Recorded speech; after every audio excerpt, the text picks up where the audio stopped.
Salut à tous, c'est Oslo, un étudiant en STAPS, anciennement LAS, et aujourd'hui, je crois que c'est la fin.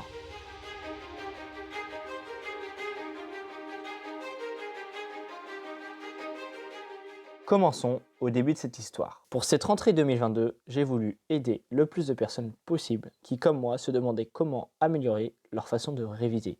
C'est dans cette optique que j'ai commencé cette mini-série de vidéos sur la prise de notes. Et aujourd'hui, je crois qu'il est temps de vous donner mes dernières astuces de prise de notes et ainsi que ma technique de révision qui m'ont permis de réussir mon semestre 1 de L2 tout en ayant 3 heures de transport par jour et en faisant plein de choses à côté. Durant ce semestre, je me suis transformé en illustrateur de la prise de notes pour que mes révisions qui m'avaient tant fait souffrir en L1 de l'AS deviennent beaucoup plus agréables. Et je pense que j'ai réussi. Mais pour ça, on va changer de costume parce que ce crayon, il me fatigue. Ah, c'est plus sympa comme ça. Donc, pour mieux réviser, j'ai commencé par me renseigner sur le sketchnote. Et ça, c'est que la moitié des livres que j'ai lus, parce que j'en ai lu d'autres, et ça faisait beaucoup de connaissances. Et une fois que tu as accumulé des connaissances, qu'est-ce qu'il faut faire? Faut les utiliser. Parce que si tu les utilises pas, ça ne sert à rien. Donc, qu'est-ce que j'ai fait? J'ai commencé à pratiquer et à m'entraîner. Donc, pendant mes cours, je prenais en note mes cours en sketchnote, tout simplement. Je sketchnotais. Et là, ça a été une révélation.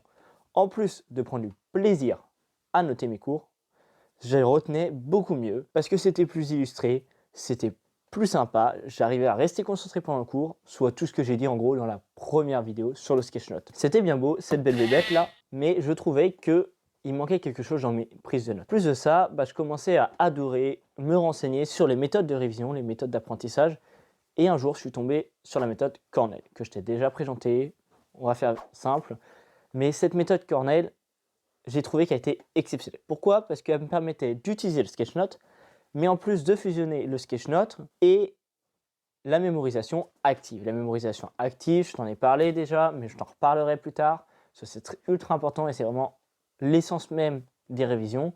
En plus de me questionner activement sur mon cours, la méthode Cornell me forçait à vérifier que j'avais bien compris mon cours en me faisant faire des mini-bilans à la fin de chaque page. C'était ma méthode parfaite de prise de notes. Elle était complète, efficace et agréable. Soit tout ce que je veux quand je fais une prise de notes, mais aussi quand je révise. Mais il me restait toujours des ennemis, les dates, les auteurs et les noms des textes. C'était vraiment la catastrophe. Genre le boss ultime à apprendre. Je n'arrivais jamais à les apprendre. Mais là, une lumière m'est apparue, les flashcards. Les flashcards, je ne sais pas si tu sais, mais c'est les cartes en fait où d'un côté tu vas avoir une date par exemple et de l'autre côté l'événement qui est passé avec cette date, d'accord? Par exemple pour les définitions, ça va être le nom de ta définition. Donc par exemple, tu veux définir l'idée de savoir et de l'autre côté, ça va être la définition du savoir, d'accord?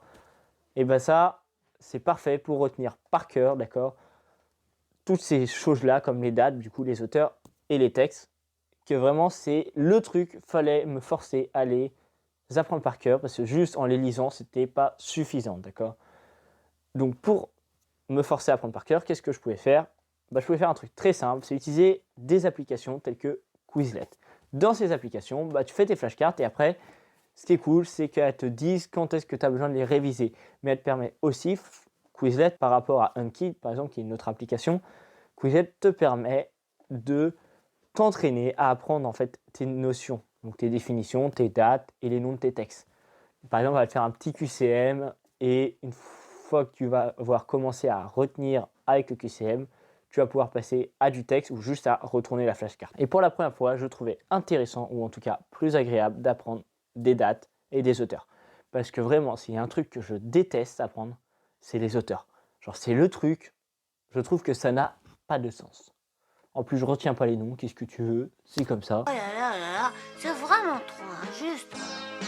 Donc c'est un calvaire. Mais avec les flashcards, c'est devenu plus agréable. En tout cas, j'arrive à m'y mettre. Avec tout ça, je pense que j'ai trouvé ma méthode parfaite de prise de notes, mais aussi de révision, qui me permet de joindre l'agréable et l'efficace. Avec l'organisation de la méthode Cornell, la forme des sketchnotes, mais aussi les Quizlets pour tout ce qui n'a aucun sens pour moi. Il faudra sûrement que je la change dans un an ou dans quelques mois parce que je trouverai que il y a des taches noires sur cette méthode, d'accord, qu'elle ne permet pas de remplir tous les critères d'une bonne méthode pour moi, qui sont l'efficacité, le fait que ce soit agréable à faire et à réviser, à utiliser, mais aussi que ce soit facile, du coup, à produire. Ça, c'est ma méthode de prise de notes, mais aussi de révision, du coup, tu l'auras compris. Et même si je trouve qu'elle a beaucoup d'intérêt, peut-être que pour toi, elle ne te sera pas appropriée. C'est pour ça que j'ai fait cette série sur les prises de notes, pour te faire découvrir plein de prises de notes différentes. Mais aussi, je vais continuer avec des méthodes pour les révisions. Comme ça, tu auras un bon ensemble de choses pour créer ta petite pépite à toi. Pour trouver ton Eldorado des prises de notes, mais aussi des révisions, je te laisse aller voir les autres vidéos de la chaîne qui en parlent.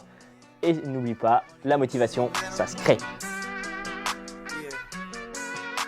More money gon' lead to momentum. More money gon' lead to more spending. More money than in the beginning.